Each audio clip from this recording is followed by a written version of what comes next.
Tim, what's up, man? Great to see you. I'm glad to have you on the podcast today. Ryan, that's awesome, man. Thank you so much for taking time out of your day. I'm honored to be a part of this podcast. Thank you. Yeah, you bet. I read your book, Relentless, and of course, I've got an early copy, which I don't know if I was supposed to, but I made a post of this on Instagram, and I can't tell you how many guys are like, what the hell? How'd you get a copy? So I feel pretty privileged to not only get a copy, but to be able to have a conversation with you. Yeah. Hey, that's awesome, man. Listen, there's a reason. You can tell them why you got it, they didn't get it. So let them to level up to you. That's, I appreciate you saying that, because one thing that I really, really admire and appreciate about you is you are not one of these politically correct guys who says all the quote unquote right things, trying to make people feel good about themselves. You speak the truth, you share the harsh realities. And I think that's what it takes to win and thrive. Well, I'll go with one step farther, Ryan. You said what it takes, what you think it takes to win. I would take the think part out of there. That's what it does take to win. It does, everybody wants the fluff. Everybody wants everybody wants the sugar. Everybody wants all that stuff. They want that instant gratification to feel good. It's funny, Ryan, we talk about this all the time, and I know you agree with this, is everybody's looking for motivation. And to me, motivation is entry level. It's like, do you really, at what point don't you need someone else to constantly motivate you, tell you what's going on and so forth? You can go there to listen to them, for them to keep you on track, but it's got to come with inside. Something's got to burn inside of you to be like, hey, this is on me. Everything that's happened, everything that's going on is because of the decisions I made or the decisions I didn't make. Is why I'm in the circumstances I'm in, instead of looking around and blaming this person and this person and that person. And that's what motivation does. Motivation is like, everybody's looking for that external thing. Well, what is it internally that lights your fire? What is it internally that keeps you accountable for where you are in your life? It's funny because occasionally I'll get people who, not occasionally, quite often actually, people will ask me, what keeps you motivated? What keeps you inspired? It's actually very hard for me to compute that question, because I can't quite understand not wanting to be as good as you possibly can be, and why people struggle so hard with that. Like, I don't struggle to get out of bed. I don't struggle to get on this podcast. I don't struggle to be engaged with my family. That isn't something I need to be motivated about. I'm excited about it. I want to do as good as I possibly can. Motivation doesn't seem to be an issue. It's unbelievable. So it's funny. We're going to have a great time. We're going to have a great time here. In the book Winning, I talk about here's a cliche you hear all the time. All right. Showing up is half the battle. Right. No, showing up is none of the battle. It's none of the battle. I'm like, people want a victory for something they're supposed to do. All right.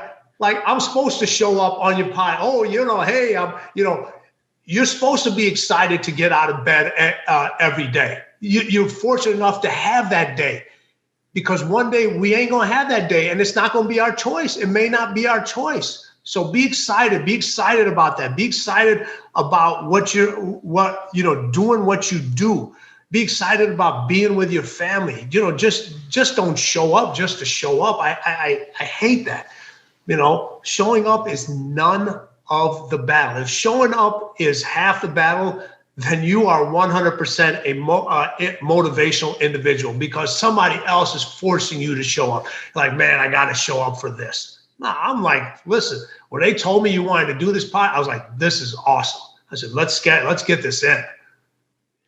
Yeah, it is funny when you hear that, when people say, like you said, motivation is, or showing up is half the, showing up is the ticket to entry. Congratulations, you're there. Like, anybody can show up. That doesn't mean you did anything special. It means you showed up. Now what? Yeah, exactly. Now what? But that's the thing. People they think showing up is the now what. They're like, I'm here.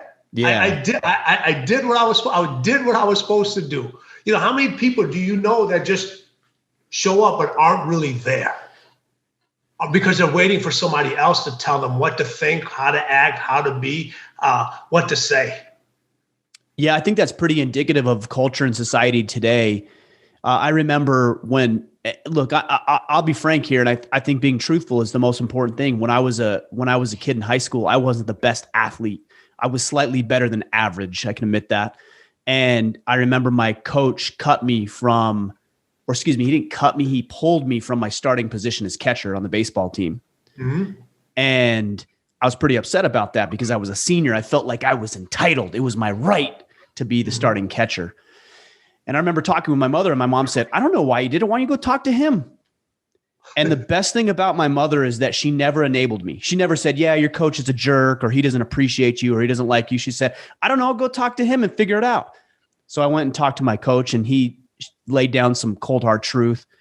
And the best thing my mother did for me as a young man is she agreed with him. I didn't want her to. I wanted her to fight with him, but she agreed with him. And she said, yep, that's exactly right. You need to work harder. You need to train harder. You need to do better. And I don't think a lot of young men in society are getting that today, unfortunately. No, they're not, because it's like it's everybody else's fault. There's no accountability. There's no accountability there. Here's what happens. All right. Everybody wants to rest in the middle. Rest at the end.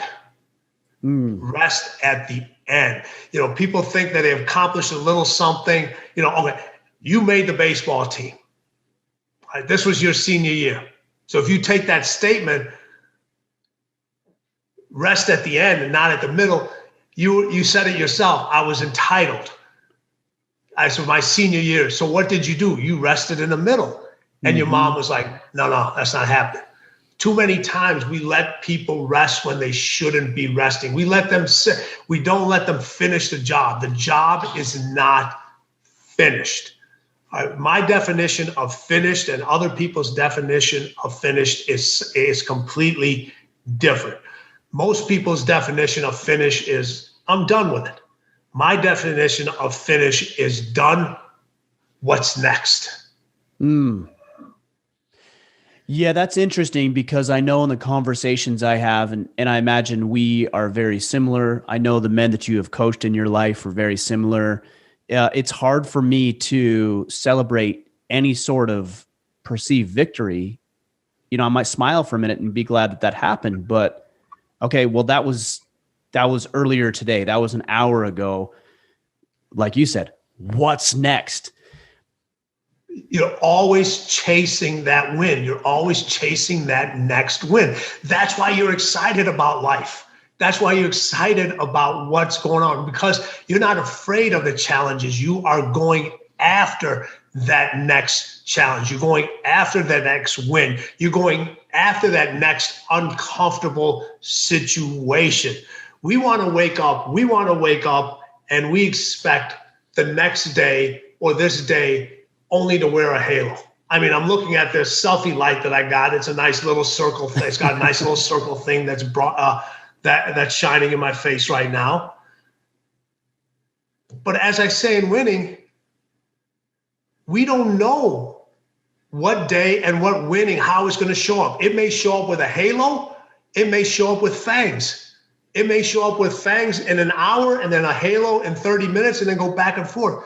You got to be excited for both. You got to be ready to be able to deal with both. You have to have individuals that hold you accountable. Like you said, your mom said the coach is right, because if everybody's always telling you that you're right and they're not right, you're never going to know how to deal with the fangs. And there's more fangs in this world than there are halos. So the best competitors in the world, we take guys like Kobe Bryant and we take guys like Michael Jordan and other men that you have coached. Do these guys, when they see the fangs, does that turn them on? Is that what drives them? Do they step up to that? Do they enjoy it? Do they like it better than the halos? Yes, they do. Yes, they do. But see, here's the thing. Their switch is never turned off. You know, most people, when the halo comes on, they you know, you hear this adage too about, oh, you know, I know how to turn on the switch. The greatest competitors, that switch never turns off. It takes too much energy to start that, to light that switch back up. If you were to cut on all the power in your house, in your studio, everything, all right, and you waited 30 seconds, you turned it back on, it wouldn't pop right back on. It would take a little while for everything to happen. Now, if you were just to dim the switch and you had control over how bright you wanted it to go, and then when you needed to turn it all the way on, it would go on just like that. So that's so what they do is, a lot of individuals, when they get in that comfort zone and they see the halo, they turn the switch off. All right. Those individuals, they always keep their hand on the switch, and they're like, you know what? I don't know what's going to happen. When the fangs come out, they turn that thing all the way up, and they have total control over that switch. When you said earlier about you're excited about all these different things, a lot of individuals that do what you do or try to do what you do, they may not be excited about everything else, but they get excited about hosting their podcast. Let's say they host a podcast. Sure. Yeah. So what happens is they like to perform under the bright lights. Michael Jordan, Kobe, the greatest individuals you know in sports and business or everything, they don't even notice the lights. Because if you're noticing the lights, you're not focused in the moment. You are not in the moment. I guarantee if every single light went off with me and you, we'd keep going. I would hope. I would think that would be the case. Yeah, we'd keep going. We'd be like, let's go. Because you know why? We've been in the dark. Well, I think what happens is, and this is only perpetuated through social media, we can fool a lot of people into thinking we're greater than we are, is that much of our lives become performative, that it only counts if you're performing. No, man, it counts when you're sending an email out, or you're dealing with a customer complaint, or, you don't have enough people signed up for your event, or whatever. It counts. All of it counts. Everything counts. Everything, every detail matters. Every detail matters. The greatest competitors, the greatest winners that win over and over again, they pay attention to the details that nobody else would pay attention to. The smallest little things, because that one little thing that you're just going to be like, may be the most important thing to that one customer of yours. And if you let something slide, you let something slide in winning, all right, what happens is once people start to win, they get a little complacent. They're like, I'm not going to do this the same way. I'm not going to do this the same way. But when they lose, they don't let those people slide. Listen, if you don't accept it in losing, don't accept it in winning. Explain that a little bit. Walk me through that. If you don't accept it in winning, you don't accept, losing, you don't accept it in winning. People were like, you're not working hard enough. You're not showing up on time. Your numbers aren't good. So when you're not losing and you're not doing the work, your boss or your individual holds you more accountable. Like, you need to do these things. Now you have an individual who starts to win, and they may show up 10 minutes late, 15 minutes late, or they may not work as hard. You'd be like, that person's a winner. I'm going to let that person, I'm going to let them slide. I'm going to let them slide a little bit. No, if you don't accept it, the greatest teams, the greatest individuals, they hold everybody to the same standards. Michael Jordan held himself to the same standards, higher standards than he held every other player. He said it in The Last Dance. I never will ask you to do something I won't do myself. If I show up to practice every single day, I'm willing to play hurt. I'm willing to do this. I have to deal with these situations. I'm not asking you to do something that I wouldn't do. And people think because they're part of a winning team that others will carry the load for them. No, everyone has a load to carry. You may not be able to carry the same load, but you still have to carry the load that you can maximally carry. And that's what I'm talking about. You don't accept it. Whatever you don't accept when you're losing, now that you're winning, you gotta hold yourself to those same standards. Yeah. So you're saying holding yourself to the standard, whether you're winning or losing, because I know even I have fallen into the trap of complacency when things are going really well. I did this a lot in my financial planning practice years and years ago, where I would get so many clients and I'd have income coming in. I was setting up new accounts. And I'm like, I don't need to prospect. I don't need to market.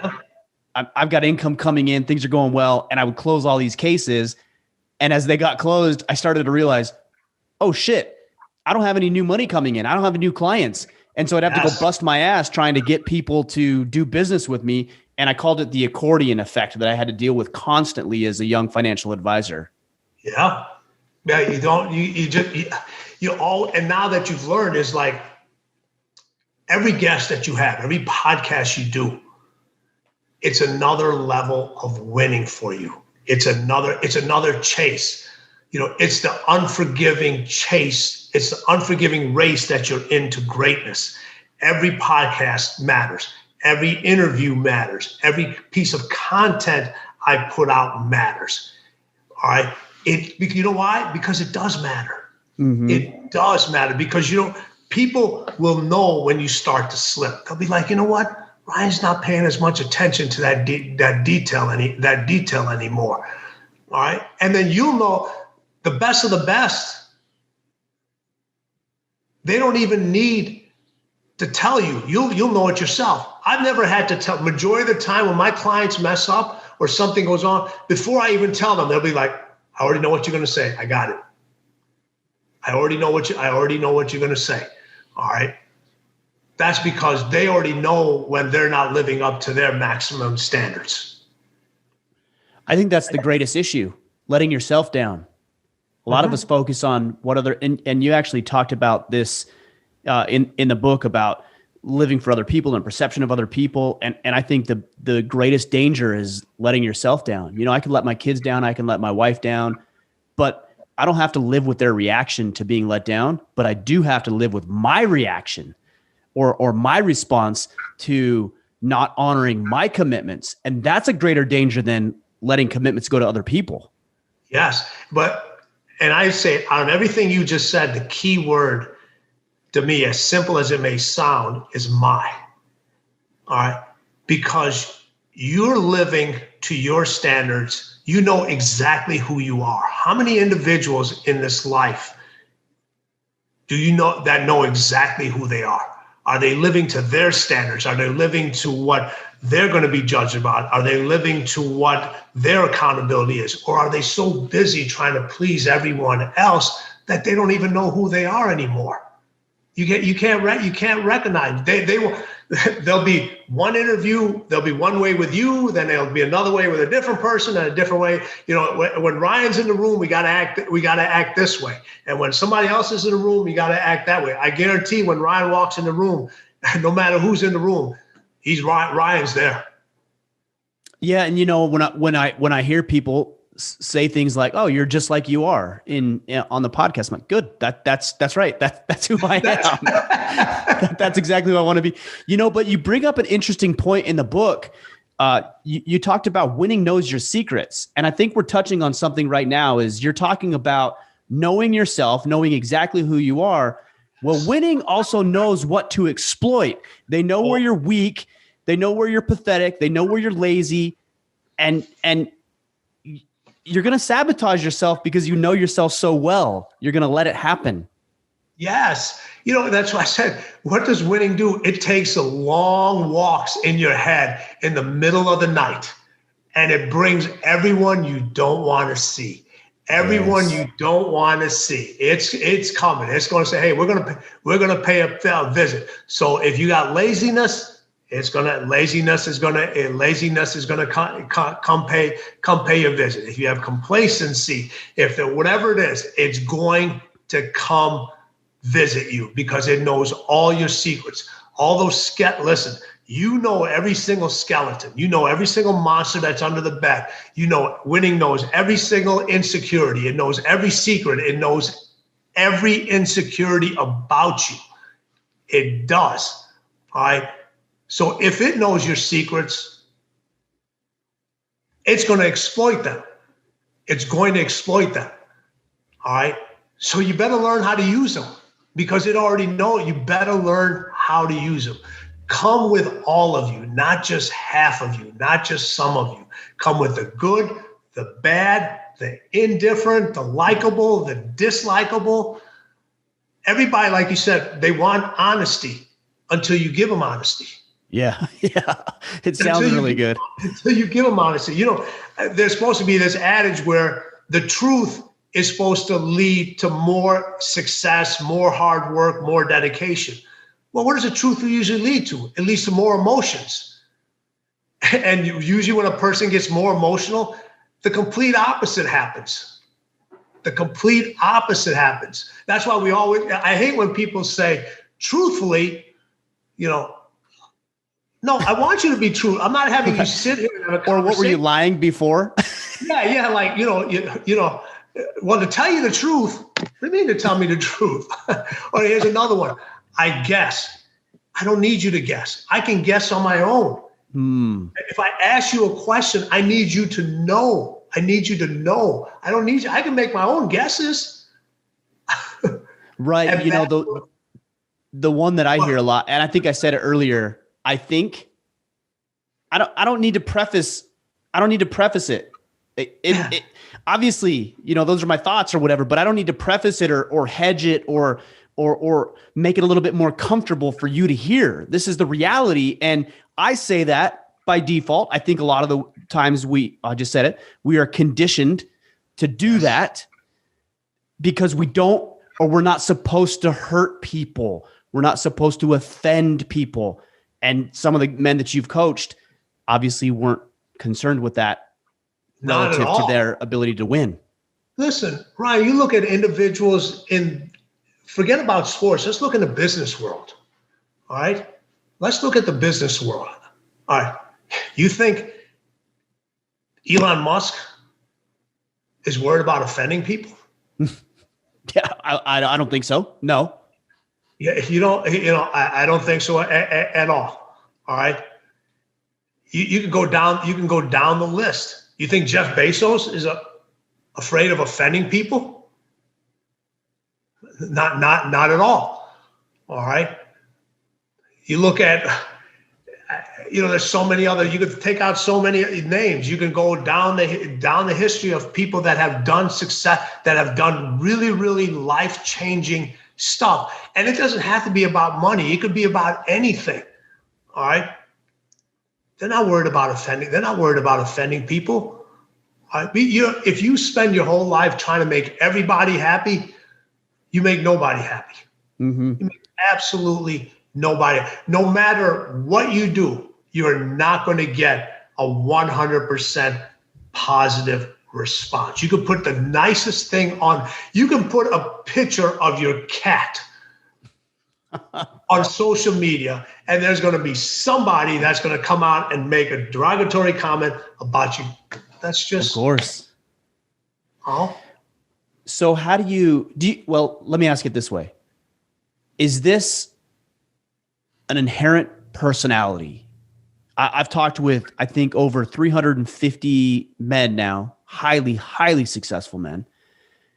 And I'm always curious if this is a personality they're inherently born with, or this is something that they've developed over time, because the most successful men that I've had on the podcast are exactly what you're saying. They don't care about offending people. They don't set out to offend people, but it isn't an issue when they want to share their opinions or their thoughts or their ideas or their mission. Is this inherent or is this learned? It's learned, and I'll tell you why. All right, I'm going to give you a great example. And it's funny, when I talk to individuals here, I do a lot of listening. All right. Go back to your baseball story. All right. How you handle that situation and how mom made you handle that situation brought something out of you that we all have. So everybody goes through something. Everybody goes through a battle or a circumstance or a situation in their life. It could be early, it could be late. How you handled that situation determines whether you're going to be an individual that's going to be a victim for life, or you're going to be that individual that says, watch me. Because winning never lies. It never lies. You got to stop faking who you are. So what happens is when that moment happened to you, when your mom brought that moment out, instantly, when you talk to your coach, everything, what did you say? She said she was right. You said you were right. You stop faking who you are. You can't fake success.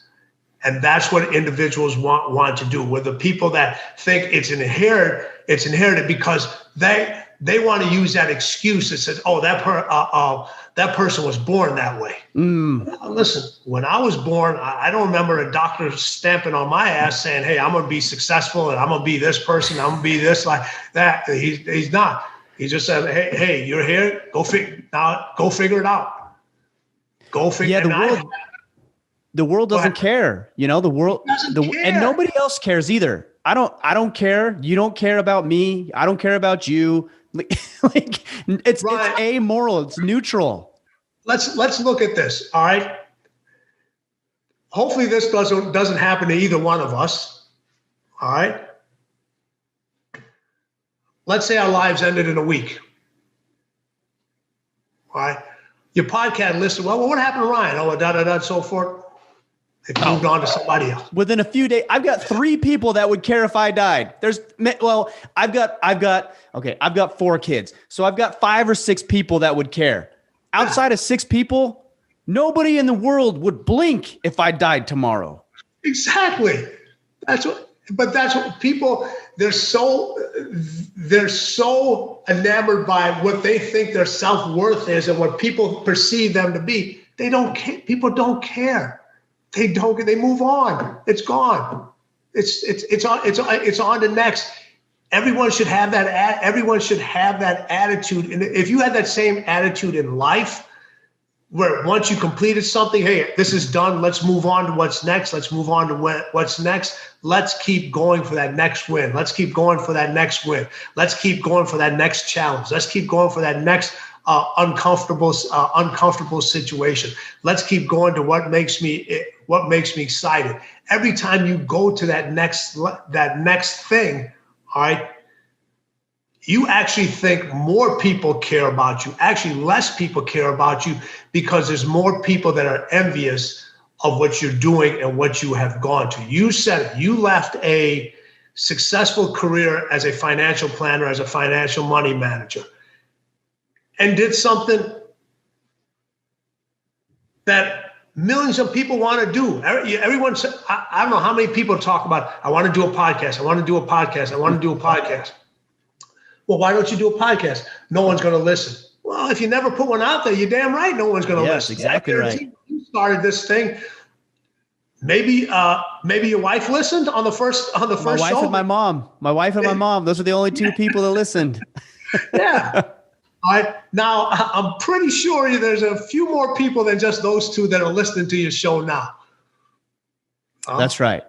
I'm actually, as I go back, I'm thinking probably my wife didn't even listen. Now that I say that, it was probably just my mom. But you do it anyways. You put it out there. I want to go back to something you said, because you were talking about this ability to learn or develop this ability to be a winner, to be a closer, as you've talked about in previous conversations and books. It's very important that we find the right people in our corners as well. I talked about my mother. She's obviously a big one. You're talking about world-class athletes. These are the best of the best. There's nobody better.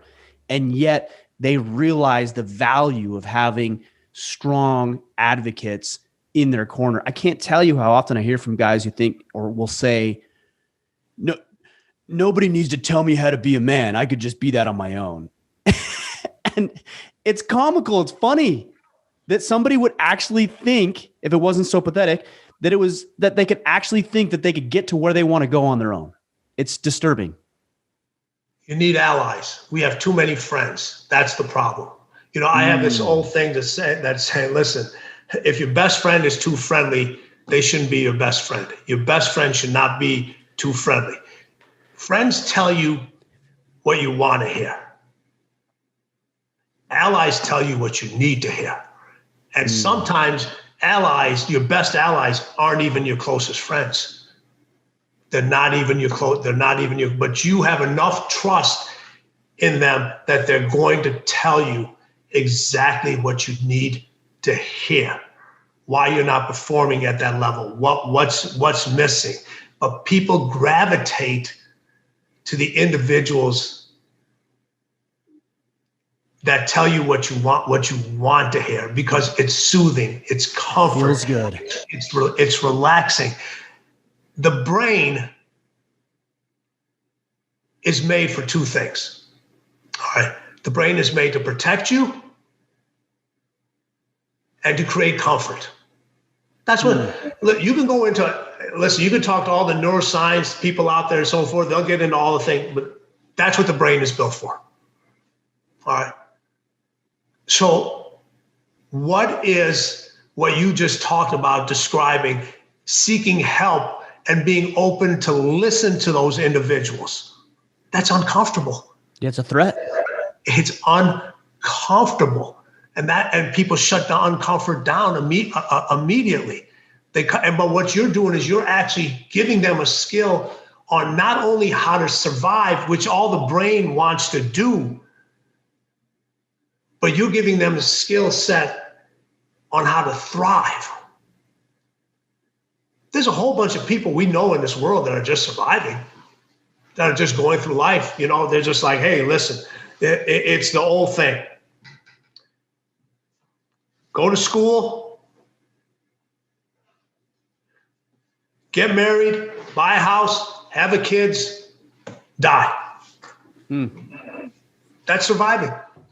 For a lot of individuals, that's not thriving to me, because the majority of the population is doing that. What do you create that's uncomfortable in there that allows you to thrive? And that's where individuals like yourself that come in and hold people accountable, that tell them the truth, that tell them there's another level, that they're not doing enough. You know, it's like you look at an individual like Tom Brady. You know, I'm going back to the sports adage. Every year they ask him, what's his favorite ring? He says the next one. The next one. The next one. All right. What's your best podcast? The next one. That's right. Yeah. It's the next one. People don't want to look at, you have to look inside yourself and you have to understand what's going on inside of you. And sometimes you can't see it because you're not willing to go into a place that somebody else has to take you. And those individuals that have the ability to hold someone accountable, to help them, to keep them the truth, to keep them on the path they're supposed to be on, those are your allies. All right. They make situations uncomfortable for you. They make situations, they make your brain think in a way that it's not meant to be. And people don't like that. They don't like it. They rather settle for if you fuck something up and somebody puts their arms around you and says, it's going to be okay. Okay. Is that an answer? Yeah. That's not an ally. That's not an ally. It's going to be, how's it going to be okay? What did I do? How do I not do this again? What I did, was it really fucked up, or is it just my perception of it? Because I know some of the greatest people in the world, all right? You have to be a little off and crazy in order to do something successful. Yes. You can't think like everybody else. What's the definition of crazy? You have the ability to see and do things and win at other things that other people can't do, that other people aren't willing to do. And you get labeled for that, for being different. You know, in the book, we talk about, listen, different scares people. It does scare people. Different scare. You know, it's funny. You'll see an animal that, you know, maybe something's wrong, and you look at it and you'll be like, oh, how cute it is and how this it is, and you want to do it. But when you see an individual that's different, you're taught to stay away. Yeah. You're taught, you know, don't talk to that individual. We don't know what that person is. We don't know what that person is thinking. We don't know what that person is talking about. I guarantee you, some of the best conversations I have are by myself. And I answer myself, and people look at me like, whoa. Well, somebody the other day, Tim asked me, they said, who do you want to talk to? Who do you want to have on the podcast and who do you want to talk with? And I remember I vividly, I told him, I want to talk with weirdos and assholes. That's all I want to talk with anymore, because everybody else is the same. They're all talking about the same stuff. They're all saying the same things, using the same analogies, performing the same way. And I want to talk with some strange and weird people and the real assholes of the world, because at least they make things exciting and different. Yes, Ryan, take a look at it. Here's the thing. What do all people say? People always say the key to a successful relationship, find somebody who's the opposite of you. Find somebody who's the opposite of you, because they create balance in your world. I'm like, no. Find somebody who's just as fucked up as you are. That's because that person understands you. They understand why you smile. They understand why you need time to yourself. They understand what's going on in your head. All right. They understand. They're not going to judge you because you say, hey, listen, today's going to be an 18-hour workday. I get it. Go do what you need to do. That's why I've had so much success with my clients, because I was just as messed up as they were. I understood why they did the things they did. I didn't judge them. It was a no judgment zone. I did not judge them. If somebody did something, I said, interesting, or they would do something, I was like, okay, how does that benefit the ultimate goal of winning? And people always say, don't do this, don't do that. What somebody else tells you don't to do might be that one thing that ignites that fire. And those, like you said, the weirdos and assholes and all those people. Who are the three people that always tell you the truth? Kids, drunks, and old people. True. Because they don't give a fuck. They don't care. Well, they don't know any better, right? Yes. Like they've lost their social, or either they've lost or they have not quite developed yet their social conditioning. Yes, condition. That's a great word. Social conditioning. And that's what a lot of us go through in life. We're conditioned by somebody else's thoughts, by somebody else's actions. You know, in the book, I talk about there's a huge difference between what to think and how to think. There's a huge, huge difference between the two. Remember, when you grow up, when you're going through school, everything is going on. All right. Everything is what to think. This is what the books say. This is what you need to do. This is what society tells you. This is how you should act. So it's here it is. What to think, you lose your ability on how to think. You lose that individuality that makes you special. And when you win, winning requires you not only to know what to think, but how to think, because you decide to do a podcast your way. How many individuals told you, said, Ryan, this is not going to work. This isn't for everybody. All the time. You're too harsh. This is not going to happen. This is what's going to happen. That's what to think. You went with how to think. And when you went how to think, you saw what winning is about. When people get too conditioned, it's all about what, and we lose our ability on how to think for ourselves, how to do things, how to look at something and say, you know what, that doesn't make sense. You know, when you talk about that chapter in your book, and every chapter is great, there's a couple that really stood out to me. The first one was about the fear. You know, people are afraid of winning, but also I think we're afraid of winning ourselves, because if I excel, in fact, here I'll give you a little story here. When I went to basic training in 1999. I was fortunate enough to have a couple of men who had been in the military for a while. And one of the things they told me when I went to basic training is they said, don't stand out. Don't stand out. Just get just get lost in basic training. Don't make yourself known. Don't volunteer for things. Like just get, and you made a facial expression. If you're not watching this, like, what the hell are you talking about? Which is exactly in line with what I thought you would do. But that was the advice I was given. And I believe that in much of society, we've adopted that mentality. Don't stand out. Don't put yourself out there. Don't, because you're going to say you're better than other people, and they're going to feel bad, and they're going to be intimidated by you. And so in many ways, people are afraid of afraid of success. But in many ways, I think we are afraid of our own success because of how it will be perceived by others.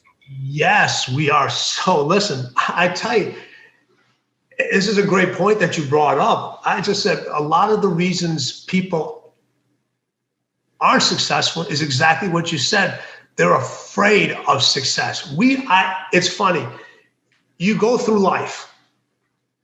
You know, everybody wants to fit in a certain group. We want to be part of when you grow up, we have to hang around certain friends. We have to live in a certain neighborhood. You got to go to this high school. You got to be part of this sorority. You got to be a part of this fraternity. We spend our whole lives, like you said, conditioned to fit in.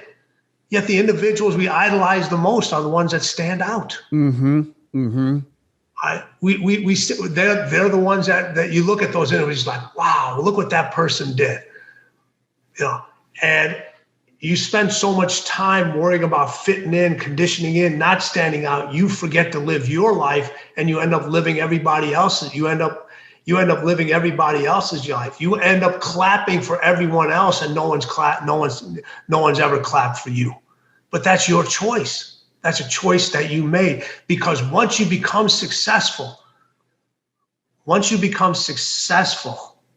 people always say that, you know, once you become successful, all right, people change. You don't change. It's the individuals around you that change. Success doesn't change you.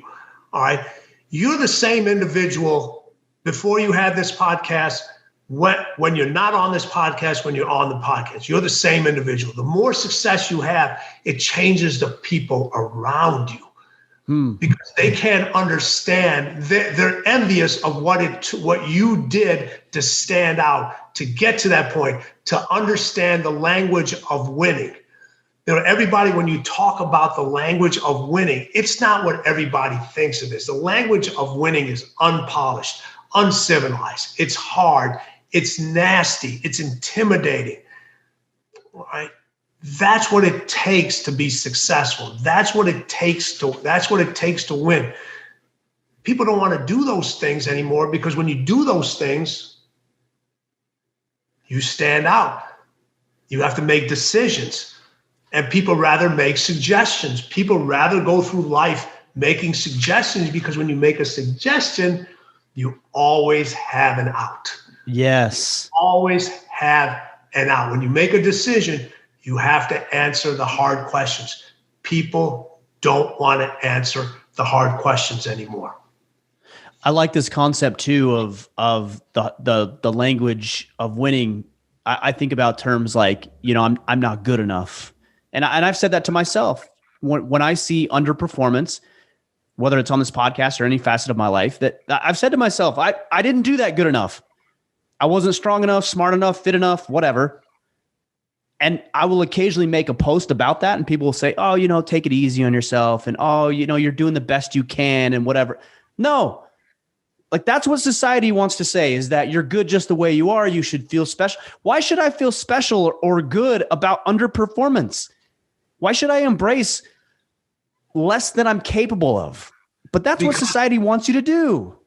Exactly. It allows you to fit in. It allows you to fit in with all the other individuals that are underperforming. And there's more people that are underperforming that are performing at a higher level. It's just are. And it's because it's too hard. It's too difficult. You have to hold yourself to a standard that nobody else is going to do. Everybody wants to win because they think it's about the glory and the payday. Right? Winning isn't about the glory and the payday. Winning's about the obstacles and challenges and the pain that it takes to get there. That's why you enjoy winning so much. It's what you have to do to get there. Winning itself at the end is everything. But to get to winning, do you have everything it takes to get to everything? Are you willing to do everything? And people are not willing to do everything. It's exactly what you just said. Don't be so hard on yourself. Take it easy. Tomorrow's another day. All right. Tomorrow doesn't give a shit about you. It doesn't give a shit about me. All right. Yesterday is not coming to pat you on the back. It's gone. All right. Tomorrow is going to show up regardless. Tomorrow, or maybe not. Yeah. Regardless of whether you and I show up or not. Tomorrow's still showing up. At midnight, tomorrow's here. We don't know if we are. And even there's a lot of times when we are here, we're not present. And that's what underperforming is. That's what underperforming allows you to do. You're like, I can, there'll be another day. I'll do it the next time. And then you have more stuff to deal with. You have more stuff to deal with. You have more stuff to deal with. Your mind has to be stronger than your feelings. Your mind has to be stronger than your feelings. And too often when we underperform, our feelings are stronger than our minds. We let it take over. Yes. One of the conversations I've had quite often with my wife is about, I don't know if these are the terms you would use, but if I'll ever be satisfied, and she's asked me, will it ever be enough? Will you ever be satisfied? When will you be satisfied? That's the term she uses. The answer is always never. It'll never be enough. And I've told her that there will never be enough. There will never be a guest I've had on my podcast where I think to myself, oh, yep, I've arrived. I'm good. Yep, done. Or amount of income or athletic achievement. Do you feel that there's ever a detriment to this way of thinking? No. And I'll tell you why. And we talk about this in winning too, and I know you probably came across it. Nobody else can create balance for you. All right. So what their definition of satisfaction and balance to you is not your definition of balance. It's not your definition of not your definition of satisfaction. Plus, here's the one thing. You're not a satisfied person, because satisfied it's the middle of the road. Mm-hmm. Mm-hmm. You know what I mean? So satisfied is just like, satisfied for you is like, it's good. Right. I'm not interested I know in that. You pretty well. You're not interested in good. You're not interested in good. If you were interested in good, you'd have stayed in the job you had earlier. Completely. Yeah. That's because you were like, hey, listen, I can literally do this blindfolded. I know what it is. I know what I have to do. I put in a couple hours of work. I move these money from here to there. I'm good. That's not your mindset. All right. Winning demands obsession. All right. And if it doesn't, it's going to find someone else to consume. So the minute you get satisfied, winning is moving to somebody else. They're going to find somebody else to be obsessed with, or find someone else to be consumed with. All right. That's the thing. You don't find balance. You create it. And your definition of balance is different than everybody else's. Think about this. All right. People always talk about what you did to get here. No one wants to talk about the things you didn't do. All right. No one wants to talk about the things you didn't do to put yourself in the place that you're at. Everybody knows what you did to get there. You know, hey, I had to put in the hours. I did this. I had to go get the guests. I had to invest. I had to do this. But no one says, you know what? I didn't sleep 8 hours a day for 2 years. Right. I didn't get a chance to go hang out with my friends. You know, yeah, I missed my best friend's wedding or whatever, mate. You know what?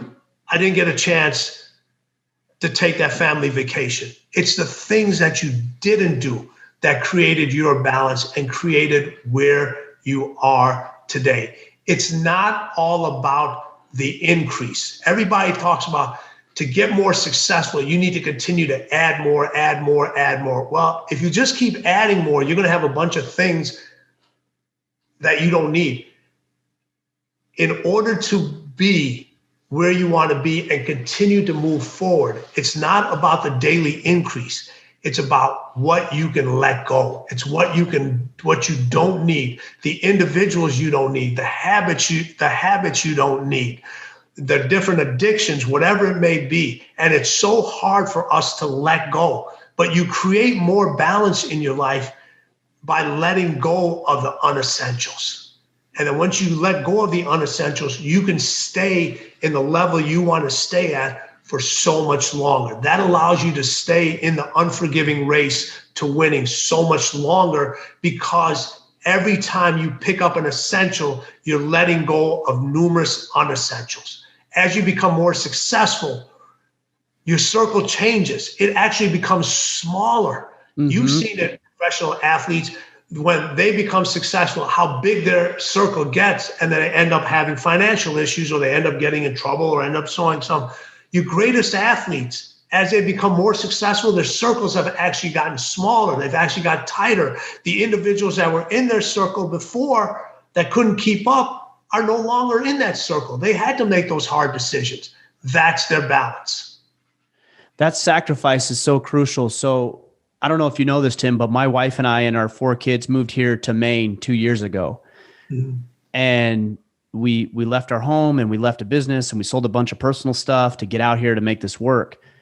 And I've had so many people say, you know, Ryan, I wish I could do that. That's always something we wanted to do. It's like, but we have this, we have a job, we have friends, we have this, we have that. Yeah, I have that same stuff too, of course. Everybody has the same stuff. And I remember one particular instance, I had sold my financial planning practice previously, and I was working, he was buying that business out through a schedule over a period of years. And I said, hey, you know what? I need you to just buy this completely out. I need you to pay me a lump sum and buy this thing completely out as we made our move. And he said, well, I can do that, but if I'm going to do that, it needs to be at a discounted rate. Sure. Which is fair. It's a reasonable request. Right. And I was very hesitant to do it, but then I realized, no, I want to make this work. So I sold my business at a discounted rate to get the full buyout to make this work. I sold a bunch of personal belongings. We left the family that my wife had there, 4th generation, born and raised. We left the home that we had just bought, which was her grandparents' home that we were married at, her parents were married at, her brother-in-law was married at, her grandfather built with his own 2 hands. We left that. And everybody else likes to say, well, I wish I could do it, but... We had that same stuff. Everybody has that same stuff. What do you have to sacrifice to make your dreams come true? Winning wants all of you, not some of you. It wants all of you. Right? It wants to know you are fully committed. It wants to know you are all in. You know, I got this adage in the book says, winning keeps its hands in its pocket. You know why it keeps its hands in its pockets? Because it doesn't want to point to anybody who's not worthy. All right. If you would have only done if you would have said, let me do this in stages, winning would have said, he's not all in. Yeah. And I'm going to find somebody else who is. He's going to find somebody else who is. People always say this. You know, it's a marathon, not a sprint. Let me tell you something. Winning is not a marathon. It's a sprint with no finish line. And not many of us have the luxury of taking time. We just don't. We don't. It's a listen, you ever watch marathon runners? They are sprinting. They are literally sprinting. They may not be sprinting like 100 meters, all right? But in your life, it is a marathon, but there's a lot of sprints in those marathons, and those sprints make you uncomfortable. All right. You could have chose to say, you know what? Yeah, it's a marathon. I'll buy this out in stages. All right. But you were like, I don't know where the finish line is, but I better sprint to that finish line, because if I don't sprint to it, somebody else might. I might be doing this podcast with somebody else. Right. You 100% would. Not even might. You 100% would. Yes. There's one other chapter, Tim, that I really enjoyed. The chapter I really liked is that winning belongs to them, but it's your job to take it. I didn't have. How can I guess on that one that you'd like that one? I love it. I didn't have a bunch of great male role models in my life when I was younger, and one of my stepfathers was one of those individuals who had a lot of mental baggage that he tried to unload on my mother and my sister and myself. But there's one thing I remember that he said. He was coaching me with football, and I really enjoyed football. And he said, Ryan, I was playing line. Actually, no, I was on the line, and I told him I wanted to play linebacker. And so I eventually worked my way to play linebacker for the high school team. And he said to me, and I'll never forget it, he said, Ryan, when that ball goes up in the air, just because you're on defense doesn't mean that ball, you don't have every right to that ball. When that ball goes up in the air, it's your ball, it's your right to catch that ball just as much as it is anybody else on that field. And I will never forget that, because I see people all the time who think that when it's time for them, it will present it rather than going and getting their ass after the ball and making it happen. It's your job to take it. It is your job to take it. Listen, winning has no loyalty to you. Yes. Competition doesn't have any loyalty to you. It takes one instant to go from a champion to a loser. We've seen it in so many times.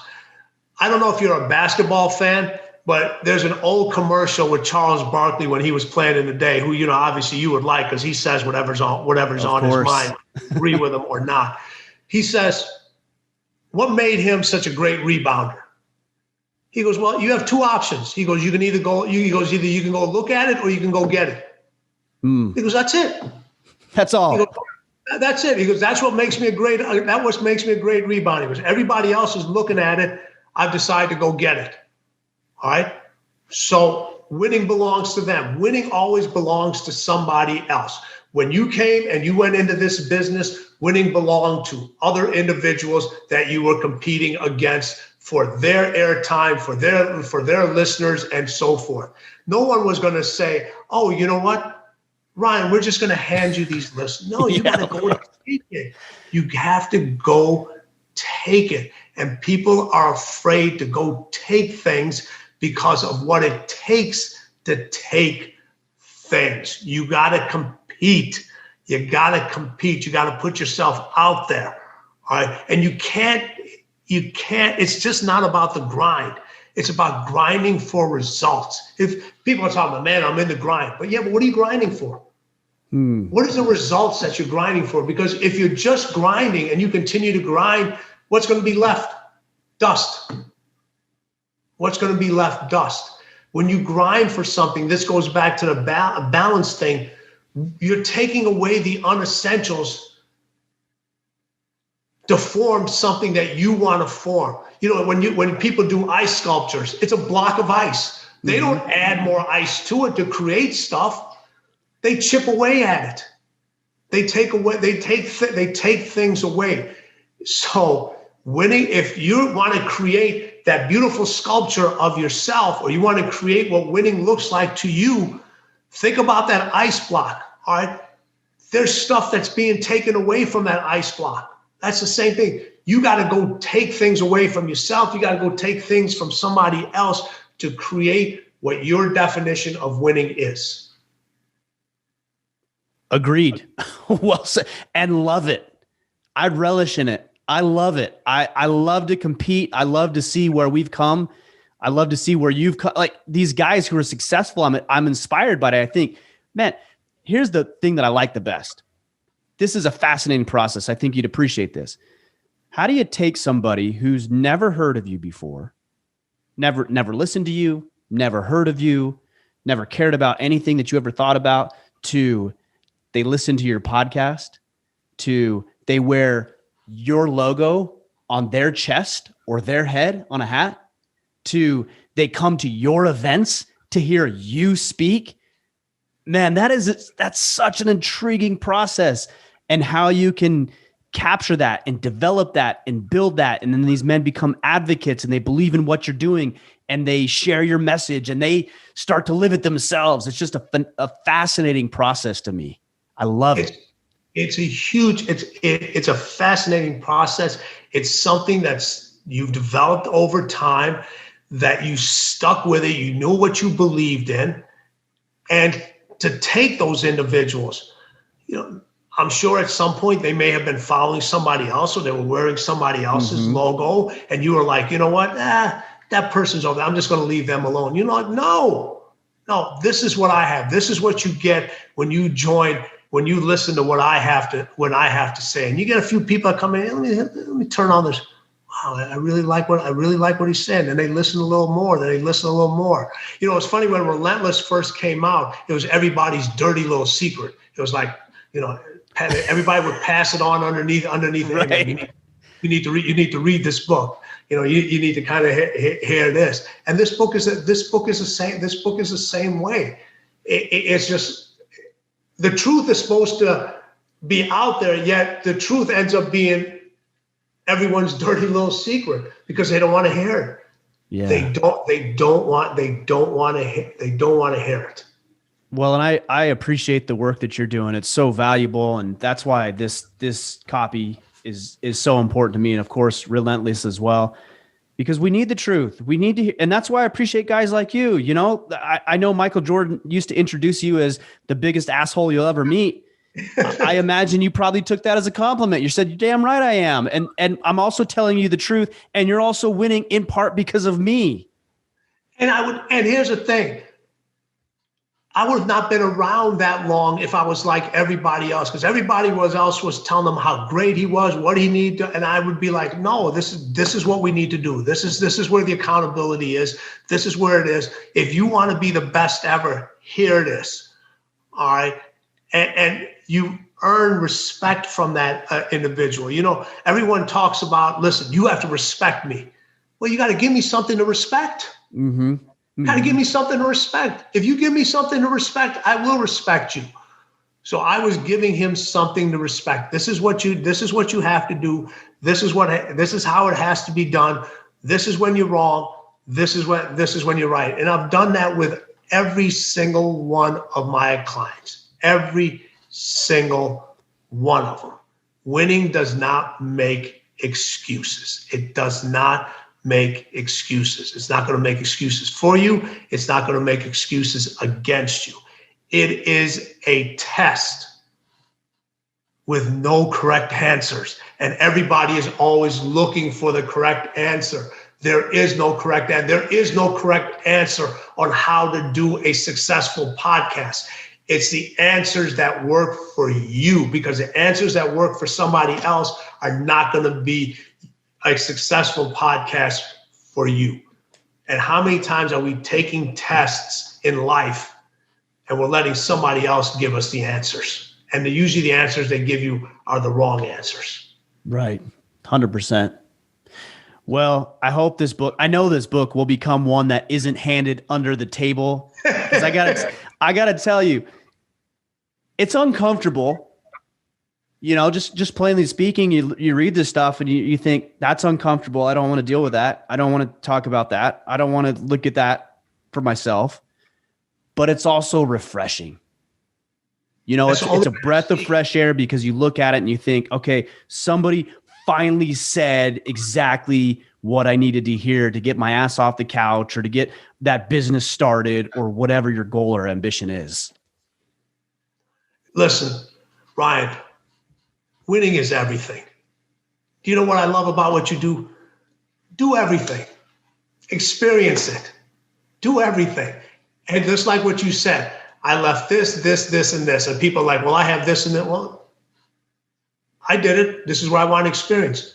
Do everything. Do everything.